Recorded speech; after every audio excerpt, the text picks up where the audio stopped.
Petit communiqué du ministère de la Transition nécrologique et de la réduction du nombre d'enfants.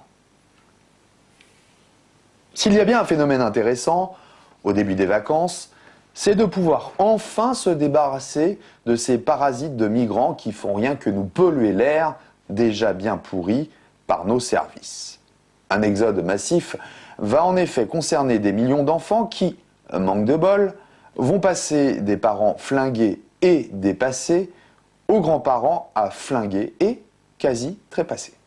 Ou comment mettre les moutards devant l'écran pour qu'ils se tapent à la suite La Nuit des Morts Vivants, puis affreux, sale et méchant. En même temps, on sera bien content de les retrouver pour faire une belle fête de village joyeuse avec eux. Et des fois qu'on n'arrive pas à se taper de nana, au moins il y aura des lots de consolation. L'enfant sera ensuite plus tranquille pendant un bon moment, et avec un peu de chance, il ne parlera plus du tout à la rentrée.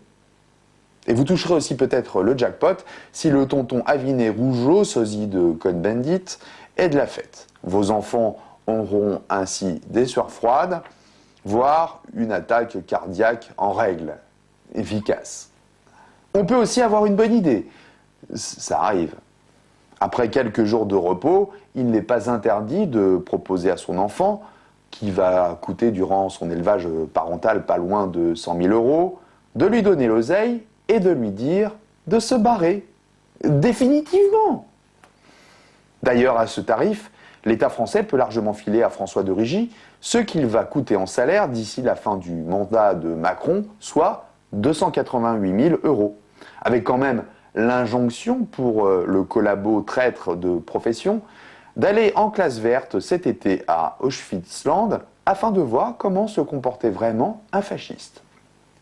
Et puis il pourra amener sa petite copine François Ruffin, qui décidément aime bien faire sa cagole devant un écran, pour bien lui expliquer que dans le registre fils de pute de professionnels de la politique et politicaillon à la noix, comme il dit le Ruffin, eh ben Mélenchon est peut-être le guide suprême.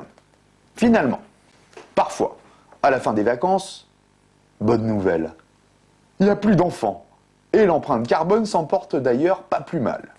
Chaque année, en effet, une trentaine de petits d'hommes font un plouf définitif dans une piscine. Un petit espoir subsiste donc, mais ça reste quand même très aléatoire.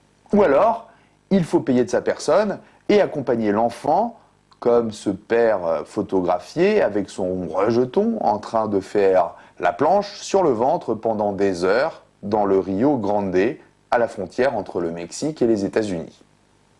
Mais tout le monde se branle de cette technique assez novatrice. Salut les vauriens.